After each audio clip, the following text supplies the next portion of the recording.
ঋণের বোঝায় যারা জর্জরিত, বিষ্ণু ইসলাম চমৎকার একটা দোয়া শিখিয়েছেন। আমাদের অনেকে ঋণের বোঝায় জর্জরিত, আছে না নাই?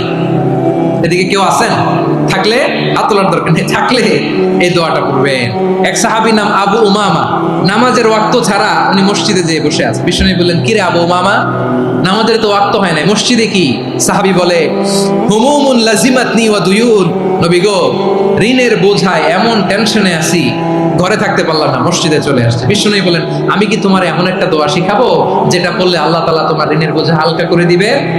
আবু উমামা বললেন, ইয়া রাসূলুল্লাহ, অবশ্যই শিখাবেন। বিষ্ণু বললেন, তাহলে তুমি পড়বা, আল্লাহুম্মা ইন্নী আউযু বিকা মিনাল হাম্মি ওয়াল হাযান ওয়া আউযু বিকা মিনাল জুবনি ওয়াল বুখল ওয়া আউযু বিকা মিন গালাবাতিদ দাইনি ওয়া কাহরির রিজাল। ও আল্লাহ, তোমার কাছ থেকে দুশ্চিন্তা থেকে পানাহ চাই, কৃপণতা, ভীরুতা, অলসতা, কার্পণ্যতা, এই সব কিছু থেকে, মানুষের কঠোরতা, আমার উপর মানুষের আধিপত্য এবং